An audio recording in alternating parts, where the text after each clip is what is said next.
सबको जोहार, जय जवान, जय आदिवासी, जय भी प्रदेश। अभी भी भाई ने बोला कि 350 किलोमीटर दूर से दीदी आए हैं, जबकि हकीकत बात तो ये है कि 1800 किलोमीटर दूर झारखंड मेरा मायका है और वर्तमान में भी प्रदेश की बहू बनके मैं डूंगरपुर में मैंने शादी किया है। तो अब मैं बबीता कच्छप नहीं, बबीता कच्छप मसार हो चुकी हूँ और जितना मान सम्मान मुझे यहाँ पे मिलता है मैं बहुत अभिभूत हूँ। तो अपनी बातों को शुरू करने से पहले मैं मंच पे उपस्थित हमारे सभी पुरखों को नमन जोहार करना चाहती हूँ, क्योंकि इतनी तकलीफें एक सामाजिक कार्यकर्ता के रूप में अपने आदिवासी समुदाय के बीच में उनके हक अधिकार की बात करते हुए मुझे पता है कि प्रतापगढ़ के अंदर में हमारे मामू दादा जैसे लोग और जो भी आदिवासी परिवार से जुड़े लोग हैं, जो कि समाज की बात करते हैं, समाज के लिए काम करते हैं, बहुत सारी तकलीफें आती है। आज के दिन के भी मुझे ये सुनने को आया कि काफी मुसीबतें पैदा करने की कोशिश की गई ताकि आदिवासी अपने हक अधिकार को ना जान पाए, और यही कोशिश किया गया था। कब?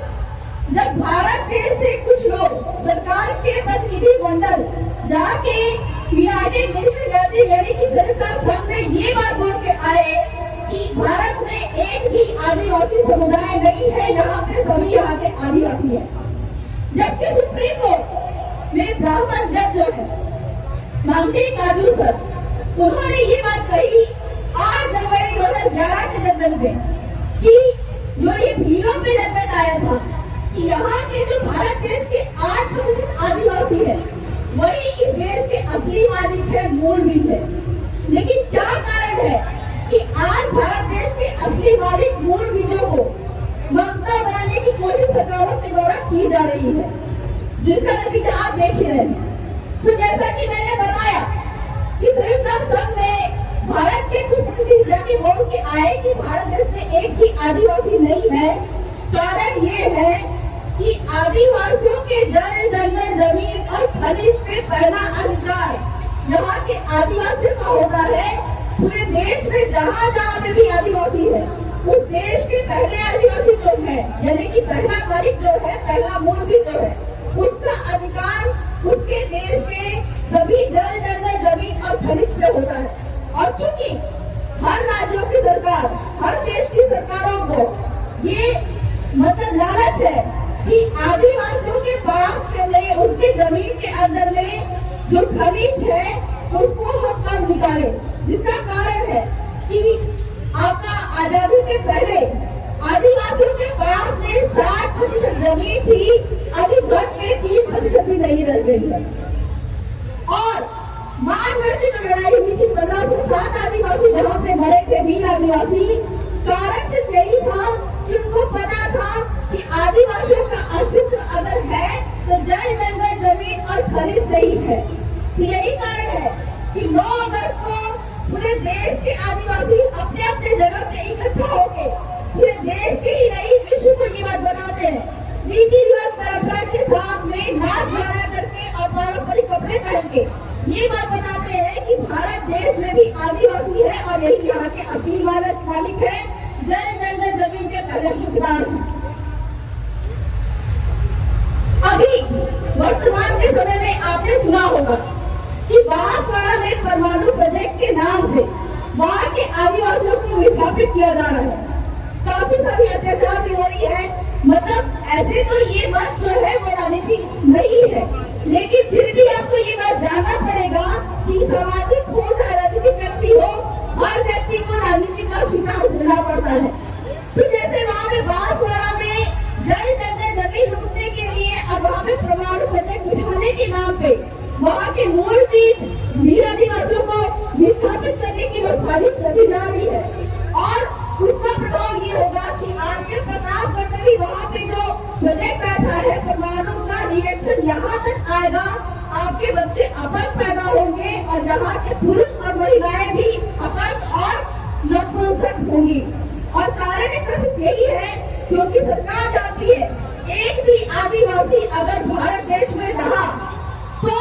जय जंगल जमीन पे वो आज नहीं तो कल दावा साबित करेगा। और जितना हमने इनका विनाश किया है 70 से 75 साल में, जितना इनसे लूटा है, सबका हिसाब हमको देना पड़ेगा। और ना सिर्फ जय जंगल जमीन का जितना पैसा हमको वापस करना पड़ेगा, बल्कि जितना मुआवजा जो बनता है हमारा और जितना आज तक उन्होंने लूटा है वो सारा उनको वापस करना पड़ेगा। और देश चलाने के लिए जो आज ये सत्ता में बैठे हुए हैं, इनके पास में इतना पैसा है ही नहीं कि आदिवासियों के का जो उधार है इनके ऊपर में वो कभी ये वापस कर पाए। तो बांसवाड़ा में एक और प्रोजेक्ट बैठ रहा है जहाँ पे मुखिया और जगपुरा सोना खदान है। आपको ये बात शायद मालूम नहीं होगी, 1 साल 13 दिन मुझे जेल में रहना पड़ा था, क्योंकि मैं आदिवासियों के जल जगह जमीन खनिज को बचाने की बात करती हूँ। और झारखंड के खूंटी में वहाँ पे मुंडा आदिवासियों की जमीन पे 10 लाख टन सोना था। और वो 10 लाख टन सोना सुप्रीम कोर्ट क्या बोल रहा है अपने जजमेंट में, लोढ़ा जजमेंट में वो बोल रहा है, क्या बोल रहा है, जिसकी जमीन उसका खनिज। मतलब आपकी जमीन पे अगर सोना है, मुंडाओं की जमीन पे सोना था, उसको निकालने का अधिकार सिर्फ और सिर्फ वहाँ के स्थानीय आदिवासियों को था। लेकिन जो कि आज सरकारें निकाल रही है। और वो सोना इतना था 10 लाख टन सोना कि अगर वहाँ के आदिवासी उसको निकाल लेते, एक आदिवासी के पास में एक हेलीकॉप्टर होता, इतना पैसा था। और वर्तमान में वो जो जमीन जो है बची हुई है, क्योंकि कानून संविधान के तहत हमने उनको बताया कि सोना का इस देश के असली मालिक तुम ही हो। वर्तमान के समय में आपके बांसवाड़ा में 10 लाख टन सोना से भी ज्यादा 11 करोड़ टन सोना वहाँ पे पड़ा हुआ है भीलों की जमीन के अंदर में, जिसका प्रभाव कहीं ना कहीं आपको प्रतापगढ़ में भी आएगा। और उस सोने पे पहला अधिकार यहाँ के राजस्थान के भीलों का है, क्योंकि भीलों की जमीन पे वो सोना है। और वो सोना मैंने पहले भी बताया कि 10 लाख टन सोना झारखंड की खूंटी में है, 6 लाख टन सोना संयुक्त अमेरिका के पास में है, लेकिन आज वो विश्व गुरु बन के बैठा हुआ है। और वो 10 लाख टन सोना जो है अगर झारखंड से निकाल लिया जाता तो आदिवासी आज भारत के गुरु बन के बैठते। लेकिन उससे भी ज्यादा 11 करोड़ टन सोना आपके भीलों की जमीन पे है, तो देश की सत्ता में बैठने का पहला अधिकार किसके पास होना चाहिए, ये बात आपको समझना पड़ेगा। मतलब ये 11 करोड़ टन सोना सुप्रीम कोर्ट के जजमेंट के अनुसार अगर निकाल दिया जाए सहकारी समिति के माध्यम से या कानून बनाने के माध्यम से, तो यहाँ पे खड़े हर एक आदिवासियों के पास में प्रतापगढ़, डूंगरपुर, बांसवाड़ा और जितने भी आदिवासी क्षेत्र है, यहाँ के भीड़ों के पास में एक हेलीकॉप्टर होगा, इतना पैसा है। लेकिन आपको इन सारी जानकारियों से वंचित रखा जा रहा है। और जो आदिवासी है, जो बोलते हैं कि जल जंगल जमीन हमारा है, आदिवासी देश का असली मालिक है, ये कभी किताबों में स्लोगन में ही बता रह जाए, आपको कभी इस बात की जानकारी नहीं हो। यही कारण है कि वर्तमान के समय में आपको डिस्टर्ब करने के लिए इतने सारे प्रोपेगेंडा फैलाए जा रहे हैं, आपको समझना पड़ेगा। और ये बात भी आपको ध्यान में रखना पड़ेगा कि इस कारण को आपको रुकने नहीं देना है। आदिवासी परिवार की बात करूं तो मैं एक बात आपको साफ साफ कह देना चाहती हूँ, आदिवासी परिवार और आदिवासी परिवार से जुड़े हुए भीलों के ऊपर पुरखों का इतना आशीर्वाद है। आप देखेंगे राजनीतिक मंच तो नहीं है, लेकिन फिर भी मैं बता रही हूँ क्योंकि राजनीतिक शिकार हो रहे हैं आप लोग। मैं आप लोगों को बता देना चाहती हूँ कि जहाँ जहाँ पे भी आदिवासी परिवार के माध्यम से जो असली आदिवासी छूट की राजनीति में गए, वर्तमान के समय में वो हो सकता है कि चुनाव नहीं जीत पाए, लेकिन माहौल ऐसा बनता आ रहा है कि उपचुनाव पे उपचुनाव भी हो रहे हैं। तो वर्तमान के समय में अपने प्रतापगढ़ में जिनसे से उम्मीद थी कि विधायक का पद उनको मिलेगा, वो नहीं जीत पाए, लेकिन हो सकता है कि प्रकृति ऐसा माहौल खड़ा कर दे जैसे बागी दौरा में जयंती भाई पटेल जी थे। अभी वर्तमान में सलगों में भी उपचुनाव होने वाले हैं, हो सकता है आने वाले दिन आपके प्रतापगढ़ में भी उपचुनाव का मौका आपके खुशी प्रकृति देंगे। तो मैं ये उम्मीद करती हूँ। तो भाइयों, आज के दिन में मैं आपसे वादा चाहती हूँ कि जितनी राजनीतिक साजिशें आज यहाँ पे हो रही है बद्रीनाथ सरकार के द्वारा, अभी मैं रास्ते में आ रही थी, मैंने देखा भीड़ बहुत है, जाने के लिए मौका ही नहीं मिल रहा हमको। और रास्ते में बड़े बड़े पोस्टर पे छपा हुआ है जहाँ पे आपके पहले जो आदिवासी पुरखे हैं उनको छोटा दिखा दिया गया है, और जो मुख्यमंत्री साहब है जो कि आदिवासी है ही नहीं, वो अपने आप को हमारे भगवान बिरसा मुंडा से भी बड़ा दिखा रहे हैं, और बगल में उनके खड़े होकर बिरसा मुंडा जैसे उनके यार दोस्त है ऐसे करके उनके बगल में खड़े होकर पोस्टर बनाया हुआ है। मुझे शर्म आनी चाहिए, मुख्यमंत्री साहब को शर्म आनी चाहिए। जब आदिवासी हमारे पुरखे का सम्मान नहीं दे सकते हैं तो आपको विश्व आदिवासी दिवस मनाने का ढोंग बिल्कुल नहीं करना चाहिए। और मैं ये बात कहना चाहती हूँ ये असली आदिवासी समुदाय से कि जो आदिवासी समुदाय सरकारी कार्यक्रम में जा रहे हैं वो आपके असली मूल भी छोड़ ही नहीं सकते। असली मूल भी जहाँ है जो बड़ी बारिश में हर अधिकार कानून संविधान की बात सुनने के लिए खड़ा, और ये आदिवासी परिवार का जो मंच है इसके माध्यम से मैं ये आपको बता दूं, अभी तक आपने सुना होगा कि नगर पालिका पहला जो केस था जहाँ पे आदिवासियों की पंचायत को खत्म करके आदिवासियों पे टैक्स लगाने के लिए नगर पालिका का विस्तार आदिवासी क्षेत्र में हो रहा है, आपके प्रतापगढ़ में भी हो रहा है, जो कि हमने सिमरवाड़ा और बाकी के उदयपुर के क्षेत्र में नगर पालिका को जोधपुर हाईकोर्ट से स्टे लगा दिया और निरस्त भी करवा दिया कि आदिवासी क्षेत्र में संविधान के अनुच्छेद 243 जेसी के तहत नगर पालिका नगर निगम असमय होने पर, और यही चीज आदिवासी परिवार के माध्यम से कानून संविधान की जानकारी लेकर मैं चाहती हूँ हमारे भी आदिवासी मांगीरा नीलामा ने जो भी बातें बताई है इनके माध्यम से जोधपुर हाईकोर्ट जाकर आपके प्रतापगढ़ के भी नगर पालिका नगर निगम को हम निरस्त करवा के आदिवासियों को टैक्स फ्री और यहाँ के आदिवासियों को नगर पालिका के माध्यम से जो भी जमीन दी गई है इनको हम वापस दिलाएंगे 1 महीना के अंदर, जब वो वादा करते हैं। साथ ही साथ में ये प्लेटफॉर्म ऐसा है जहाँ पे केवल राजनीति करके या फिर बड़े बड़े वादे करके जो नेता लोग चुनाव के समय बड़े बड़े वादे करते हैं लेकिन धरातल पे उसका कोई भी इम्प्लीमेंटेशन आपको दिखाई नहीं देगा। लेकिन ये पहला मंच ऐसा है जहाँ पे केवल बोला ही नहीं जाता है, उस बात को करके दिखाया जाता है। यही कारण है कि आज देखिएगा बाकी सारे जगहों पे विश्व आदिवासी दिवस इतने जोर से नहीं मनाया जा रहा सरकारी तौर पे, लेकिन आपके प्रतापगढ़ में भी सरकार की निगाहें यहाँ पे फंसी हुई है ताकि असली मूल भी जाग नहीं जाए और मालिक बन नहीं जाए। तो आने वाले दिन में वर्तमान के समय में बहुत सारे चुनाव आ रहे हैं, चुनाव की बात तो मैं नहीं करना चाहूंगी, लेकिन ये भी बात आपको समझना पड़ेगा कि राजनीति ही आपका शोषण का कारण है और राजनीति ही आपको इसे उबार सकेगा। तो अगर प्रत्यक्ष रूप से आप राजनीति में हिस्सा नहीं लेते हैं पर अप्रत्यक्ष रूप से तो आपको राजनीति में हिस्सा लेना ही पड़ता है, शिकार बनना ही पड़ता है, जेलों में जाना ही पड़ता है। क्योंकि राष्ट्रपति महोदया, पहली आदिवासी राष्ट्रपति महोदया ने भी ये बात कही कि जेलों में सबसे ज्यादा जो आदिवासी समुदाय ही बंद है और दूसरा जो सबसे बड़ा समुदाय है वो है अल्पसंख्यक समुदाय। और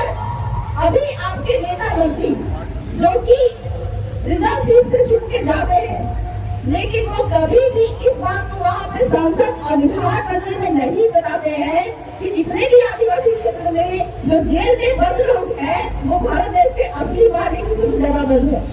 और इसमें कोई भी इम्प्लीमेंटेशन वो नहीं करते हैं। लेकिन मैं आपको ये बताना चाहूंगी कि जहाँ जहाँ पे भी आदिवासी परिवार के माध्यम से संवैधानिक अधिकारों के माध्यम से जितनी भी बातें बताई गई है उनका इम्प्लीमेंटेशन भी हुआ है और आने वाले दिन में ये आपसे वादा हम करके जाते हैं विश्व आदिवासी दिवस के दिन पे कि जेलों में बंद वीरों को हम यहाँ से जितनी जल्दी हो सके वापस निकालेंगे, क्योंकि आईपीसी सीआरपीसी के कुछ सेक्शन के अनुसार ये आदिवासियों पे लागू नहीं होते थे। जोधपुर हाईकोर्ट और सुप्रीम कोर्ट के माध्यम से ये बात हम आदिवासी परिवार के माध्यम से साबित करके दिखाएंगे। बस उम्मीद आपसे यही है कि ये जो प्लेटफॉर्म आपको मिला हुआ है ये कोई राजनीति करने का मंच नहीं है या फिर कहा जाए कि हमको इससे कोई फायदा नहीं हो जाएगा। हमारा उद्देश्य सिर्फ इतना है, हमारा लक्ष्य सिर्फ इतना है कि हर एक आदिवासी समुदाय इतना जागरूक हो जाए कि 5 रुपए केजी चावल लेने के लिए वो लाइन पर नहीं खड़ा रहे, बल्कि इतना कैपेसिटी उसके पास में हो, इतना उसके पास में जमीन हो अपना कि वो 5 किलो चावल हर दिन का उगा सके, इतना कैपेसिटी और